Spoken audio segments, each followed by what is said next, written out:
Officer Rick Jenkins thought he had pulled over just another easy target on a lonely stretch of North Carolina highway.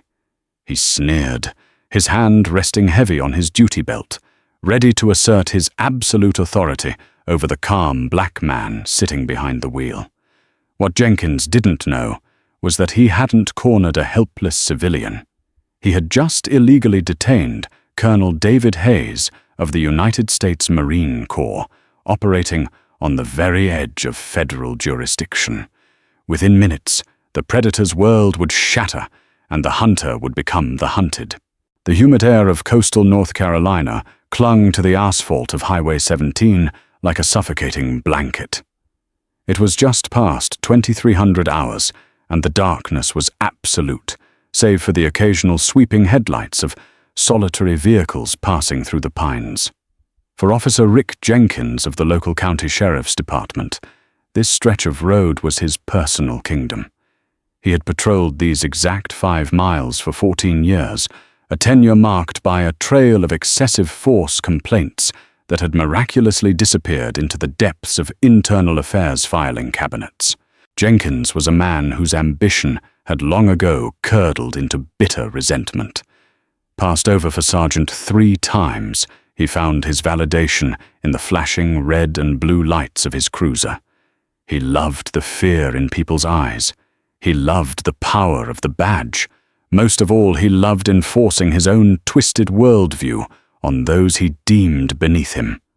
Beside him in the passenger seat sat Deputy Paul Stanton, a rookie barely 6 months out of the academy. Stanton was quiet, deeply uncomfortable with his training officer's methods, but too terrified of the department's unwritten brotherhood to speak up. A mile ahead, a pristine, midnight black SUV cruised at exactly the speed limit. Behind its tinted windows sat Colonel David Hayes, a man who had spent 24 years mastering the art of calculated violence and supreme discipline. Hayes had led Marine infantry battalions through the blood-soaked streets of Fallujah and the unforgiving valleys of Helmand province. He had earned a Silver Star, 2 Purple Hearts, and the unwavering loyalty of the men and women under his command. Currently serving as the deputy commander of base operations at the nearby Marine Corps installation, Hayes was driving home in civilian attire after a grueling 14-hour strategy session. He was tired, but his situational awareness was as sharp as ever. When the headlights of the county cruiser rapidly closed the distance in his rearview mirror and rode his bumper, Hayes didn't flinch. He recognized the intimidation tactic immediately. It was a juvenile game of chicken.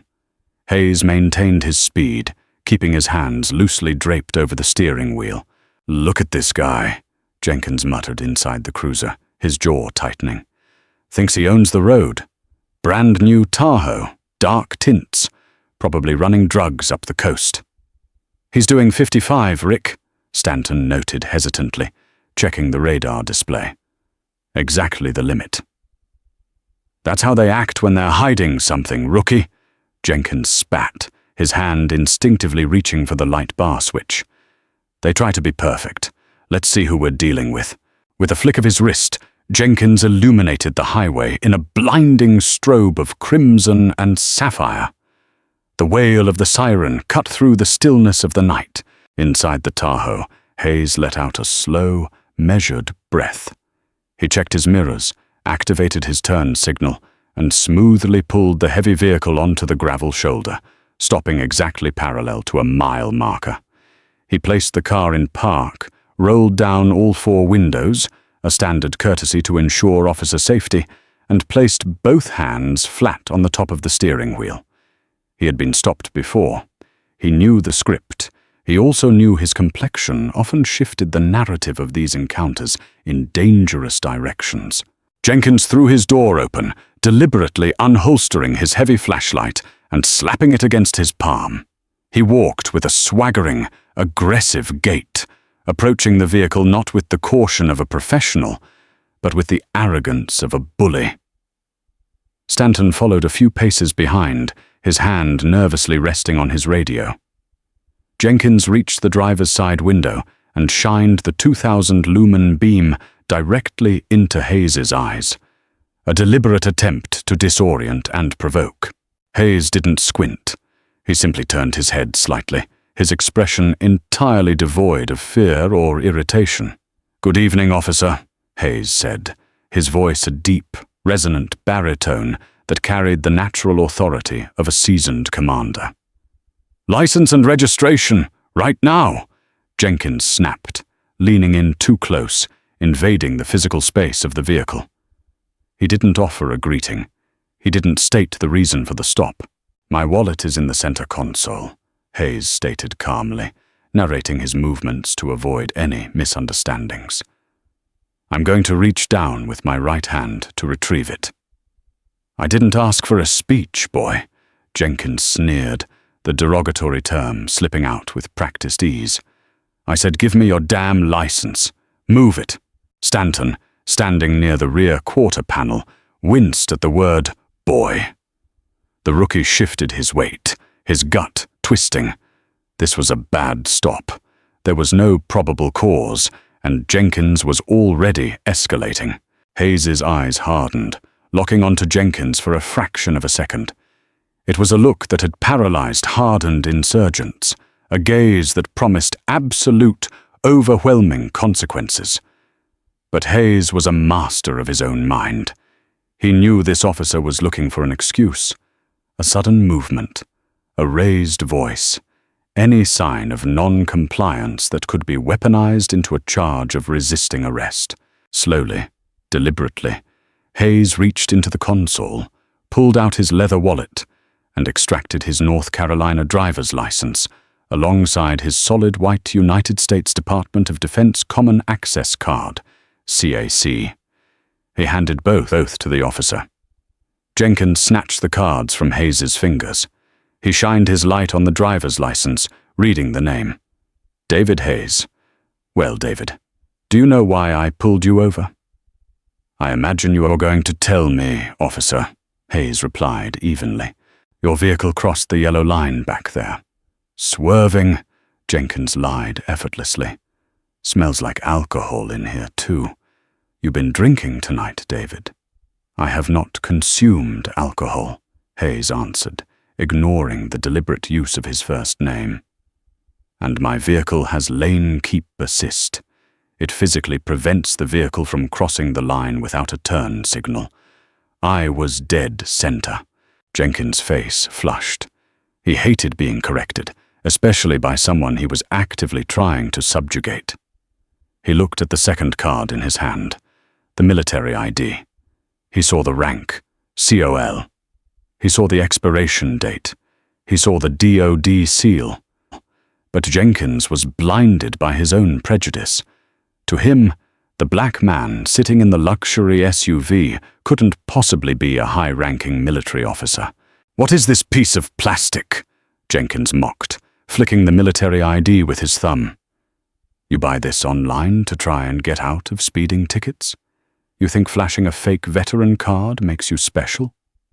"That is a federal military identification card," Hayes said, his voice dropping an octave, cold and precise. "It identifies me as a colonel in the United States Marine Corps. I am stationed at the base exactly 3 miles from this location."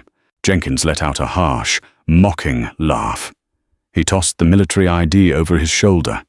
The card clattered onto the dirty gravel shoulder, landing near Stanton's boots. "Oops," Jenkins smiled, his hand dropping to rest directly on the grip of his service weapon. "Looks like I dropped it. Now, step out of the vehicle." The moment Jenkins ordered him out of the car, Hayes knew the situation had crossed a dangerous threshold. The officer had discarded a federal identification card, falsified the premise of the traffic stop, and was now issuing an order designed purely to escalate physical tension. "I am asking you to clarify a lawful order, officer," Hayes said, his tone unwavering.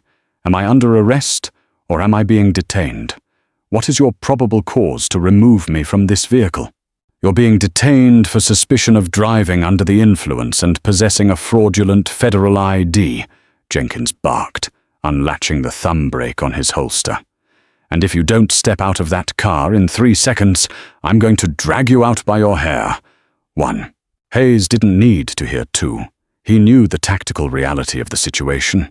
He was unarmed, seated, and restrained by a seatbelt, facing an armed, aggressive, and highly unstable law enforcement officer on an unlit road.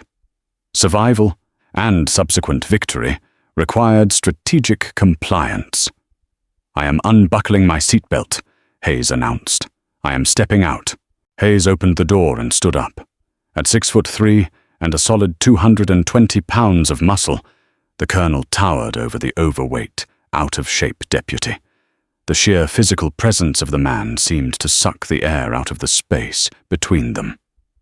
Jenkins instinctively took a step back, a flash of genuine fear crossing his eyes, which instantly morphed into violent aggression. "Turn around. Hands on the roof of the car. Interlace your fingers," Jenkins screamed, his voice cracking slightly. Hayes complied smoothly, turning his back to the officer and placing his hands exactly where instructed. His movements were fluid, devoid of the nervous jerks Jenkins was used to seeing. This lack of fear infuriated Jenkins further. Deputy Stanton stepped forward, picking up the discarded ID card from the dirt.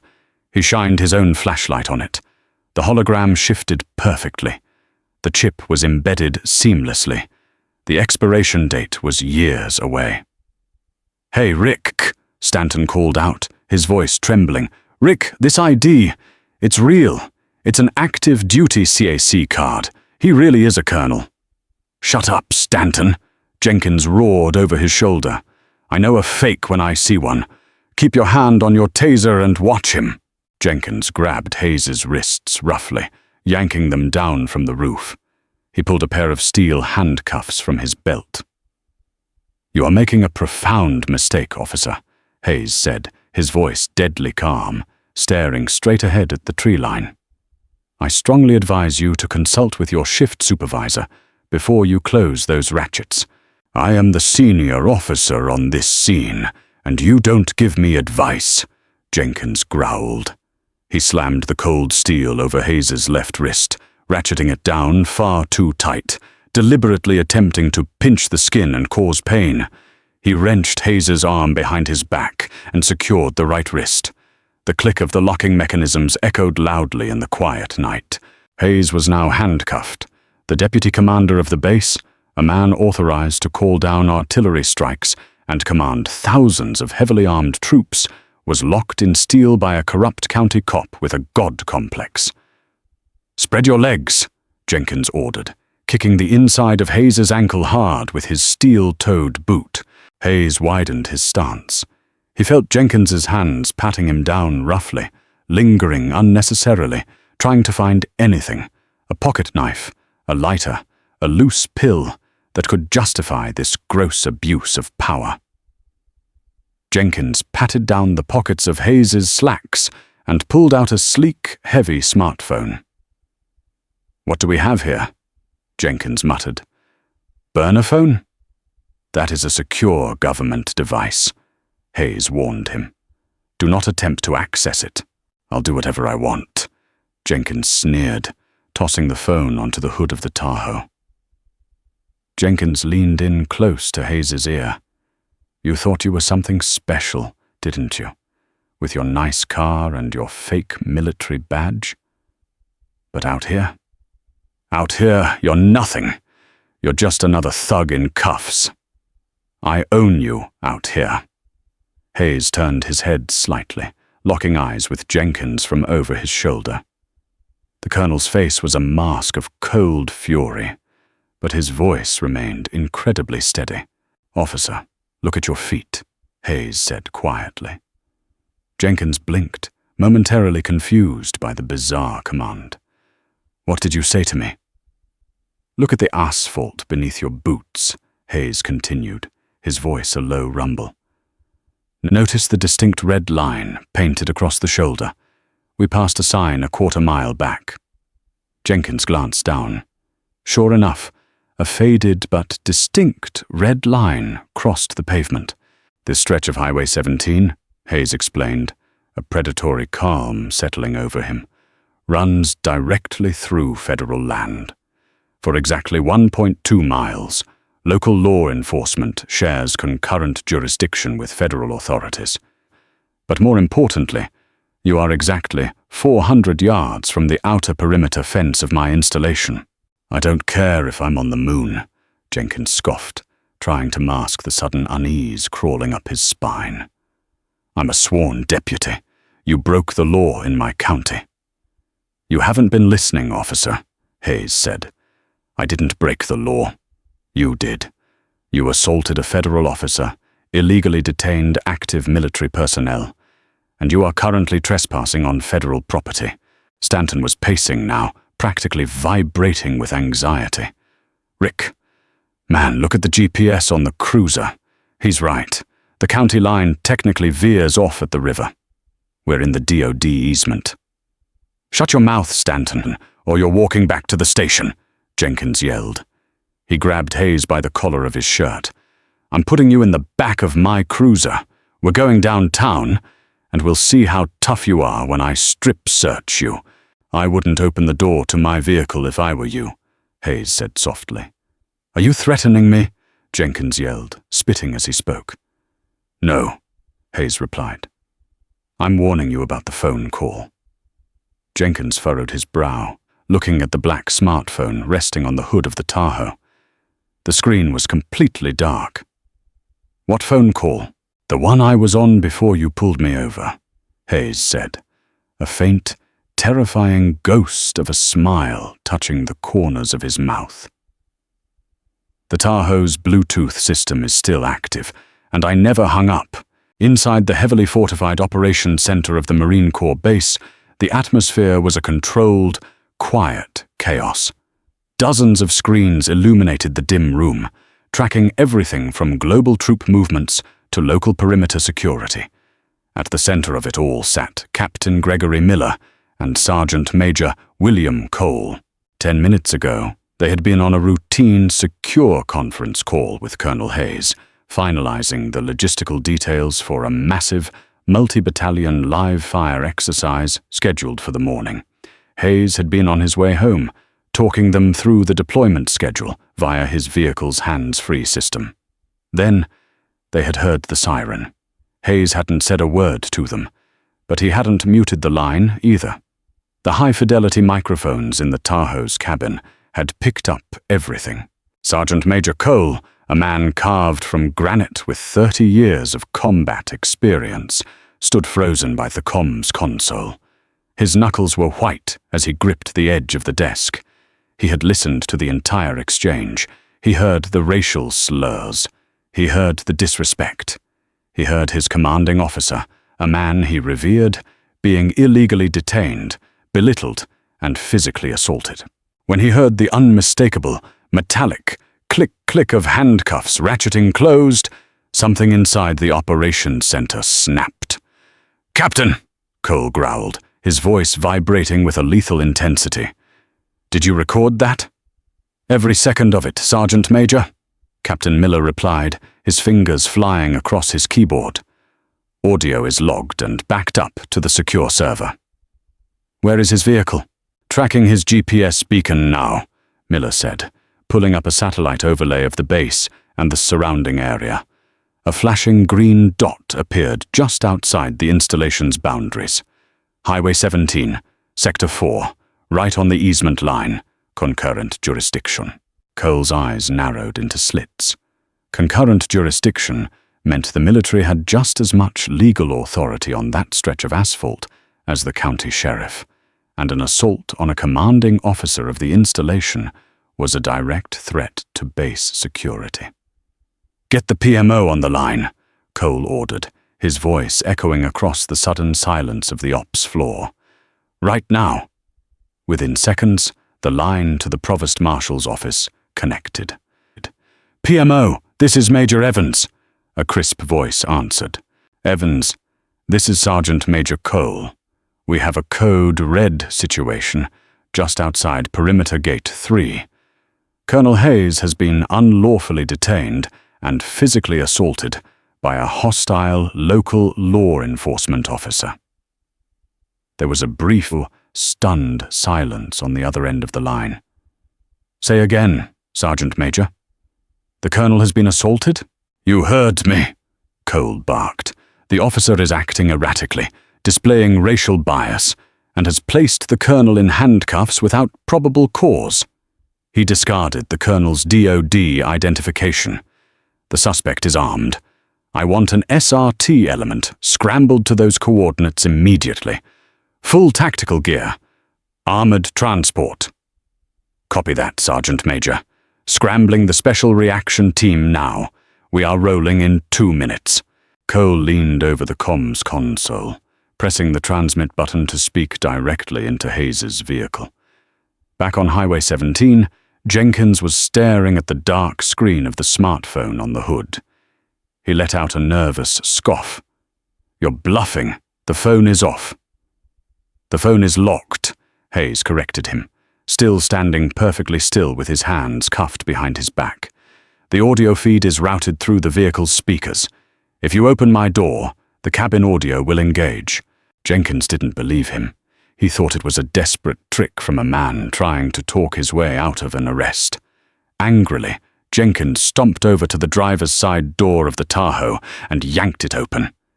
Instantly, the crisp, amplified voice of Sergeant Major Cole blasted through the SUV's premium sound system, echoing loudly into the humid night air.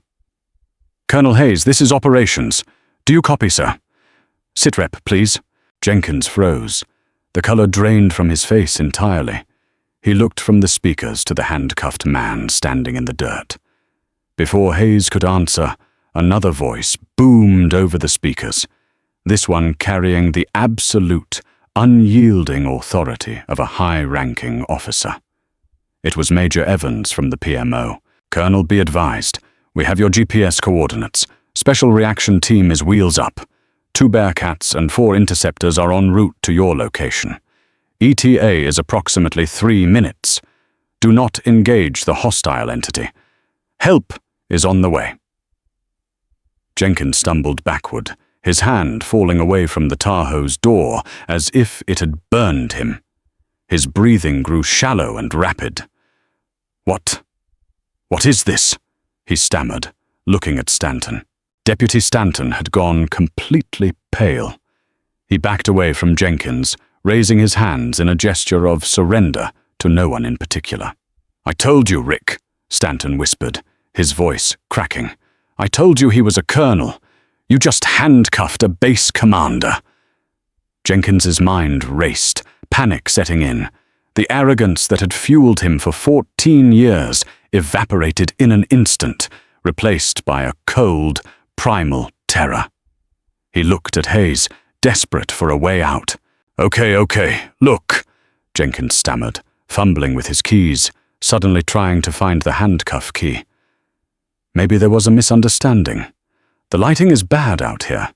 You should have told me you were active duty right away." "I did," Hayes replied coldly. "You threw my ID in the dirt." "I'll take them off," Jenkins pleaded, his hands shaking violently as he approached Hayes with the small key. "We'll forget the whole thing. You go your way, I go mine. Professional courtesy." Hayes took a deliberate half-step back, denying Jenkins access to the cuffs. "Do not touch me, officer," Hayes commanded, his voice slicing through the air like a razor. "You have formally detained me. You have placed me in restraints. You have declared your authority over me. You do not get to unring this bell because you suddenly realized who you are dealing with." "I'm trying to help you out here," Jenkins shouted, desperation making his voice shrill. "If those MPs show up, this becomes a whole thing. Just let me take the cuffs off. The time for you to take these cuffs off expired the moment you clamped them on," Hayes said, turning his head to look Jenkins directly in the eyes. The colonel's gaze was utterly merciless. "You wanted to show me your power, Officer Jenkins. You wanted to show me what happens to people who look like me when they drive through your territory." Hayes paused, listening to the night air. "Now," Hayes continued softly, "I'm going to show you mine." In the distance, barely audible at first, a sound began to build. It wasn't the high-pitched wail of police sirens. It was a deep, guttural, synchronized roar. It was the sound of massive, turbocharged diesel engines pushing heavy armor down the highway. Stanton whipped his head toward the southern horizon. About 2 miles down the straight, flat road, a terrifying sight emerged. A convoy of headlights was accelerating toward them at terrifying speed. Above the headlights, strobing tactical blue and red lights cut through the darkness. "Rick," Stanton whimpered, stepping away from his training officer. "Rick, they're coming. Look." Jenkins turned slowly. The rumble was growing louder, shaking the gravel beneath their boots. 2 massive Lenco Bearcat armored personnel carriers, painted in matte military olive drab, were hurtling down the highway, flanked by 4 heavily modified military police interceptors. "Get in the car!" Jenkins hissed to Stanton, pure panic taking over. "We're leaving, now. Get in the damn car!" "Negative, Rick," Stanton said, unbuckling his duty belt and placing his hands clearly in the air. "I'm not running from the United States military. I had nothing to do with this. I'm staying right here." Jenkins cursed violently. He looked at Hayes, then at the approaching convoy, which was now less than a mile away and closing fast. The sheer scale of the response was apocalyptic. He had expected to bully a civilian. Instead, he had summoned an army. "You think you've won?" Jenkins snarled at Hayes, a trapped rat defiance flashing in his eyes. He drew his service weapon, pointing it downward, but gripping it tightly. "I'm still the law here." Hayes didn't flinch at the sight of the gun. He just smiled, a cold, grim expression that chilled Jenkins to his bones. "Look behind you, Jenkins," Hayes said softly. Jenkins spun around. While he had been staring down the highway at the approaching convoy, he hadn't noticed the silent, rapid movement coming from the tree line just behind the shoulder. 3 figures emerged from the darkness like ghosts. They were dressed in full tactical gear, night vision goggles flipped up on their helmets, carrying compact assault rifles leveled perfectly at Jenkins's chest. They were the base's perimeter, QRF, Quick Reaction Force, dispatched on foot through the woods the moment the incident began. "Drop the weapon," the lead Marine ordered. The voice wasn't loud, but it carried a lethal promise. The red dot of a laser sight painted itself directly over Jenkins's heart. Jenkins froze. The heavy rumble of the armored vehicles on the highway reached a deafening crescendo as the Bearcats slammed their brakes, locking down the road, boxing in the county cruiser completely. The storm had arrived. The heavy, groaning hiss of air brakes shattered the remaining quiet of the North Carolina night. 2 12-ton Lenco Bearcats, armored in thick, matte green steel, angled aggressively across both lanes of Highway 17. They formed an impenetrable, V-shaped barricade that completely boxed in the county cruiser and Colonel David Hayes's Tahoe.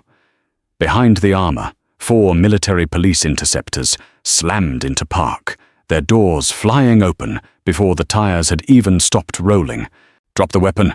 Drop it now!" The lead Marine from the Quick Reaction Force repeated, his voice slicing through the chaos. The red laser dot remained perfectly fixed on the center of Officer Rick Jenkins's chest. Jenkins was paralyzed. His brain, conditioned for 14 years to believe he was the apex predator of this county, simply could not process the overwhelming application of force now directed at him. He held his Glock 19 pointed at the gravel, his knuckles white, his breath coming in shallow, hyperventilating gasps. The flashing blue and red strobes from the SRT vehicles painted his terrified face in a chaotic, neon rhythm. From the passenger side of the lead Bearcat, Major Evans stepped out, clad in full tactical gear, a Kevlar helmet, and an exterior plate carrier bearing the bold white letters, MP. Evans moved with the deliberate, lethal calm of a man who commanded violence for a living.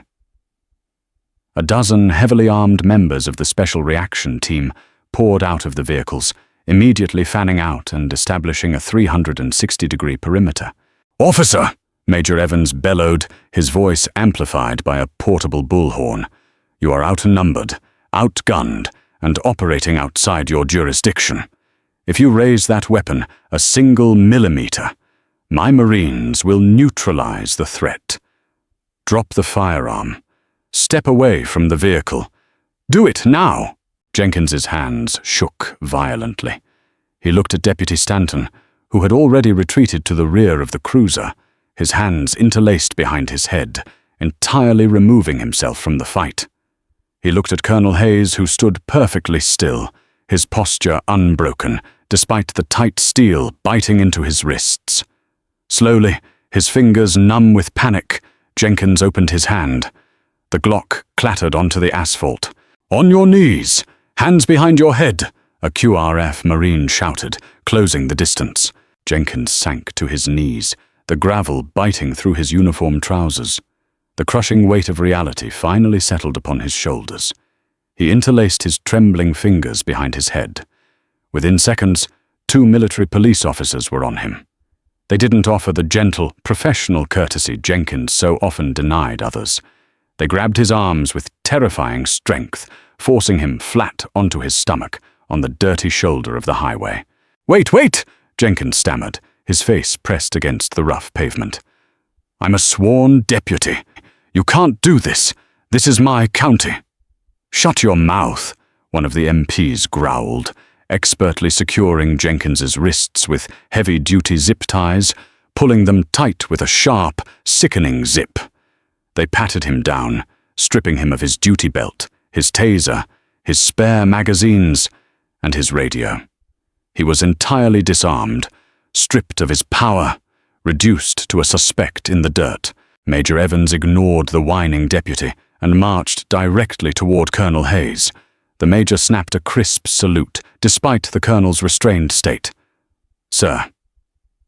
"Are you injured?" Evans asked, his eyes scanning Hayes for any signs of physical trauma. "I am uninjured, Major," Hayes replied, his voice remarkably steady, devoid of the adrenaline-fueled shake that plagued Jenkins. "Though I would appreciate it if you could remove these." "Immediately, sir," Evans said, signaling to a heavily armored SRT member who carried a pair of heavy bolt cutters. The county cuffs were non-standard, and the MP didn't want to waste time searching Jenkins for the key. With a sharp crack, the steel links severed. Hayes brought his arms forward, rolling his shoulders and rubbing the deep red indentations left by the over-tightened steel. He took a slow, deep breath, the cold air filling his lungs. He wasn't just a victim who had been rescued. He was the deputy base commander, and his authority had just been restored on an active scene. "Report, Major," Hayes commanded, stepping away from his vehicle and into the center of the flashing lights. "Perimeter secured, sir.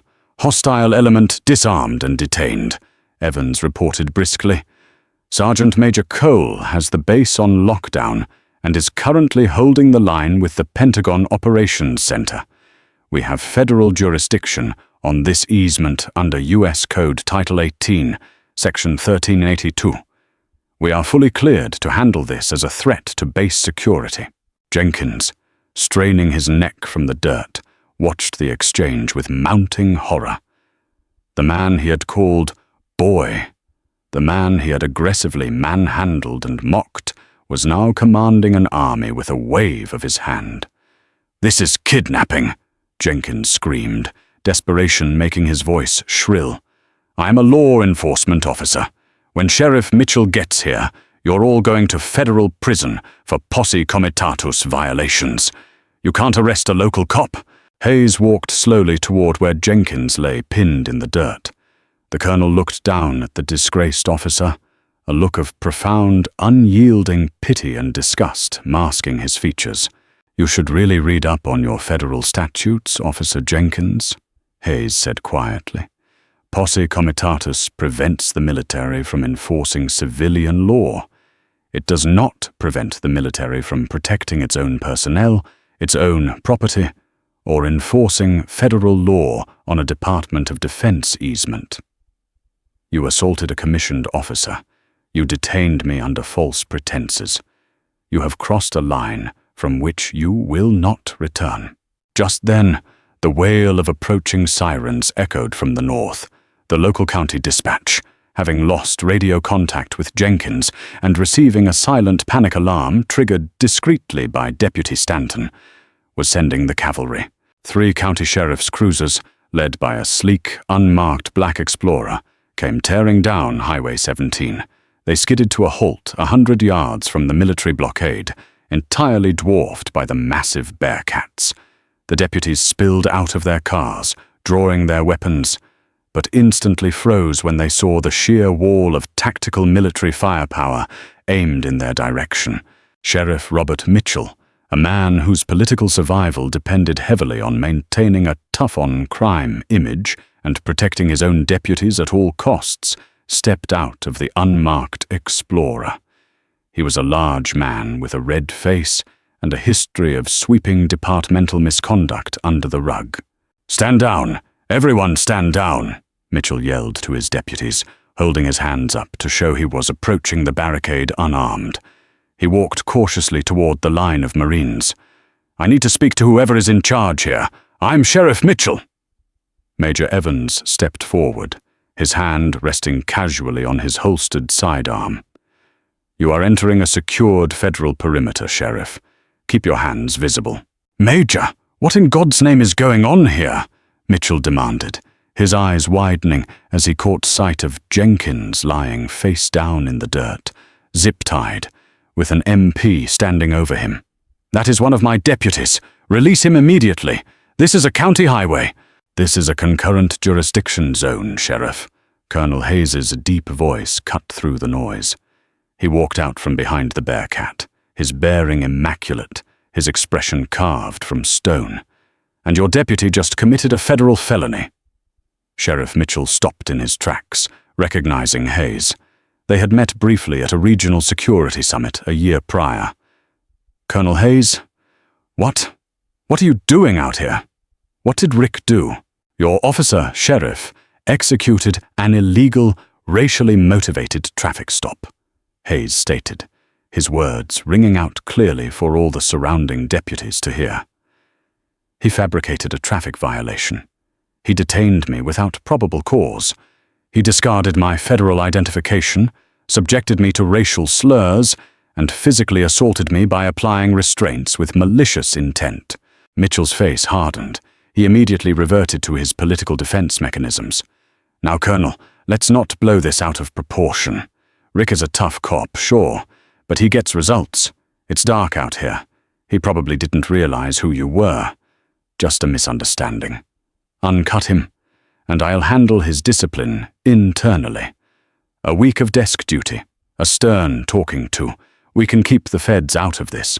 "Sheriff Mitchell," Hayes said, taking a step closer, the sheer gravity of his presence forcing the politician to take a half step back. "Do you truly believe that a man's constitutional rights are contingent upon the rank on his collar? If I were a 19-year-old civilian on his way home from a night shift, would this treatment have been acceptable? Would you be offering a stern talking to while that young man sat in a cell on fabricated charges?" Mitchell swallowed hard, looking around nervously. "Colonel, be reasonable." "I am being precisely reasonable," Hayes interrupted, his voice echoing with absolute finality. "The incident was recorded in its entirety by the Base Operations Center via an open line in my vehicle. I have the audio of his slurs. I have the audio of his threats. And your rookie deputy over there," Hayes pointed to Stanton, who was currently giving a hushed, frantic statement to an MP, "has already corroborated the entire event." Mitchell looked at Stanton, then down at Jenkins. He realized instantly that this wasn't a mess he could sweep under the rug. The military had him dead to rights. "Furthermore, Sheriff," Hayes continued, pulling out his secure government smartphone, "I have General James Clayton on the line, the base commander. I believe he has a few words for you regarding the operational security of his installation." Hayes tapped the speakerphone button. "Sheriff Mitchell!" General Clayton's voice boomed from the phone, carrying the gravelly weight of a 4-star commander who did not tolerate fools. "I have just finished briefing the Pentagon and the regional director of the Federal Bureau of Investigation. By sunrise, there will be a swarm of federal agents in your precinct. You will surrender Officer Jenkins to military custody immediately, to be transferred to the FBI. If you or your deputies attempt to interfere, I will have you arrested for obstruction of a federal investigation. Do we understand each other?" Mitchell's face drained of color. He looked at the armored vehicles. He looked at the laser sights painting the asphalt. His political empire was crumbling before his eyes. "Yes, General," Mitchell forced out, his voice barely a whisper. "We understand." "Excellent," General Clayton replied coldly. "Hayes, excellent discipline. Secure the prisoner and get back to base. Clayton out." Hayes ended the call. He looked at Mitchell. "Your precinct is compromised, Sheriff. I suggest you go back to your office and prepare for the storm." Without waiting for a reply, Hayes turned his back on the sheriff and nodded to Major Evans. "Major, load the prisoner. Let's go home." 2 MPs grabbed Jenkins by the arms, hauling him to his feet. Jenkins was weeping now, the arrogant swagger entirely replaced by the pathetic sobs of a bully who had finally met a force he could not intimidate. He was dragged toward the back of the armored Bearcat, his boots dragging in the gravel. "I'm sorry!" Jenkins cried out, looking back at Hayes. "Colonel, please! I'm a good cop! I have a pension! I have a family! Don't do this!" Hayes stopped and looked over his shoulder. "You had 14 years to be a good cop, Officer Jenkins," Hayes said quietly, but the words carried clearly in the night air. "Tonight, you reap what you have sown." The heavy steel doors of the Bearcat slammed shut, sealing Jenkins in darkness. The fallout was catastrophic, rapid and utterly merciless. Within 48 hours, the local county sheriff's department was unrecognizable. True to General Clayton's word, the FBI's Civil Rights Division descended upon the coastal precinct like a hurricane. A team of 20 federal agents, armed with federal search warrants, raided the station. They seized hard drives, physical files, dash-cam footage, and internal affairs records. Sheriff Mitchell attempted to play the victim, holding a press conference to denounce the federal overreach and claiming his department was being unfairly targeted over a single misunderstanding. His political grandstanding was cut brutally short when the FBI arrested him in his own office on charges of conspiracy to deprive civil rights and obstruction of justice. The raid had uncovered a hidden safe containing dozens of buried complaints against Jenkins and several other officers, complaints involving excessive force, racial profiling, and planted evidence. The most damning piece of the puzzle, however, came from Deputy Paul Stanton. Terrified of going to federal prison for crimes he had witnessed but not actively participated in, Stanton secured legal counsel and agreed to turn state's witness. He provided a sworn, 50-page affidavit detailing Jenkins' long history of predatory behavior. Stanton testified that Jenkins specifically targeted minorities on the highway, knowing the sheriff would protect him if things went sideways. He detailed how Jenkins had a trophy box in his locker, confiscated IDs, fake jewelry, and small trinkets taken from the people he illegally detained. When the FBI opened Jenkins' locker at the precinct, they found the box exactly where Stanton said it would be. It was the nail in the coffin. Officer Rick Jenkins was not placed in a comfortable county jail cell with guards he used to drink with. He was transferred immediately to a federal holding facility in Raleigh, placed in protective custody due to his law enforcement background, and denied bail by a federal magistrate who deemed him a flight risk and a danger to the community. The media frenzy was absolute. The audio recording from Colonel Hayes's vehicle was leaked to a major national news network. The American public heard, in crystal-clear audio, the disgusting racial slurs, the sound of the handcuffs clicking, and the terrifying, calm authority of the United States Marine Corps answering the call. For Jenkins, the psychological torment was worse than the physical confinement. He sat in his small, concrete cell, stripped of his badge, his gun, and his uniform. He wore a generic orange jumpsuit. He was no longer the apex predator of Highway 17. He was an inmate number. He spent his days pacing the tiny space, his mind torturing him with the memory of that night. Every time he closed his eyes, he saw the red laser dot on his chest. He heard the rumble of the armored vehicles. He felt the cold steel of the zip ties biting into his wrists.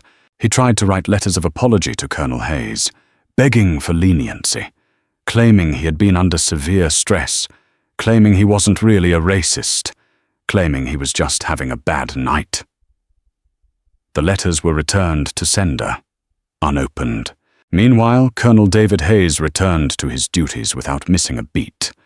The morning after the incident, he successfully commanded the multi-battalion live-fire exercise, directing artillery strikes and troop movements with the same icy precision he had displayed on the side of the highway. He didn't gloat. He didn't seek out media interviews. He simply did his job. However, Hayes did enact sweeping changes. Working with General Clayton and the Department of Defense, Hayes spearheaded a new task force aimed at auditing all concurrent jurisdiction zones around military installations nationwide. He implemented new training protocols for military police regarding civilian law enforcement interactions, ensuring that no service member would ever be left helpless on the side of the road. The military community rallied behind Hayes. He received thousands of letters of support from active duty personnel, veterans and civilians across the country. He had become a symbol of quiet, unbreakable dignity in the face of blatant, aggressive racism. 18 months later, the heavy oak doors of the federal courthouse in Raleigh, North Carolina, swung closed, sealing in the palpable tension of a highly publicized trial. The case of the United States versus Richard Jenkins had captured the nation's attention. It wasn't just a trial of a single rogue officer. It was a public autopsy of unchecked power and the devastating consequences of prejudice wearing a badge. The courtroom was packed to maximum capacity. Federal agents, civil rights advocates, and dozens of off-duty military personnel filled the gallery, standing shoulder to shoulder. Sitting in the front row, a stoic anchor amidst the murmuring crowd, was Colonel David Hayes. He wore his immaculately pressed Marine Corps dress blues, the ribbons of his silver star and purple hearts catching the harsh fluorescent light. He sat perfectly still, his posture an unyielding testament to the discipline that had saved his life that night on Highway 17. Across the aisle, seated at the defense table, Richard Jenkins looked like a hollow shell of the swaggering predator who had patrolled the coastal highway. Stripped of his uniform and his authority, he wore a faded, ill-fitting prison jumpsuit, his wrists and ankles shackled in heavy steel chains. His skin was pale, his eyes sunken from 18 months in protective custody. The lead prosecutor, District Attorney Thomas Bradley, a man renowned within the Department of Justice for dismantling corrupt police networks, stepped up to the podium for his closing arguments. Bradley didn't rely on theatrical shouting. His weapon was the cold, undeniable truth. "Ladies and gentlemen of the jury," Bradley began, his voice carrying clearly across the silent room. He pressed a button on a remote, and the chilling, amplified audio from Hayes's Tahoe played one final time for the court. The sound of Jenkins's derogatory sneer, the sharp click-click of the handcuffs being maliciously over-tightened, and the terrifying silence that followed before the military arrived, echoed off the wood-paneled walls. Jenkins flinched at the sound of his own voice, lowering his head.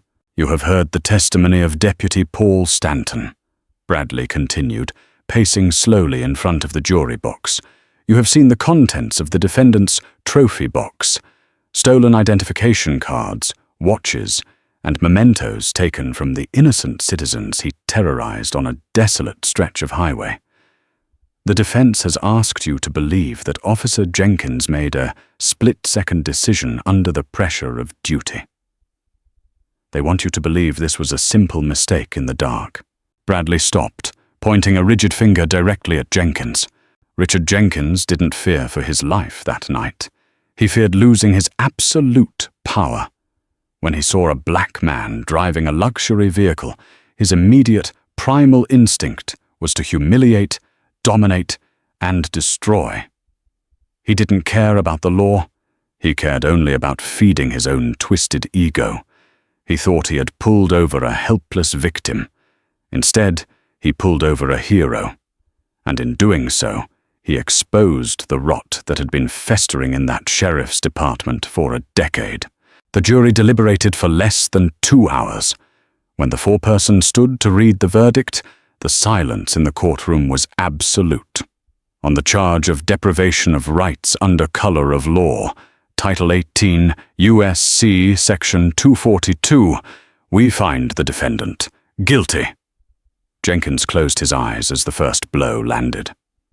On the charge of false imprisonment, guilty. On the charge of assault on a federal officer, guilty. On the charge of obstruction of justice, guilty.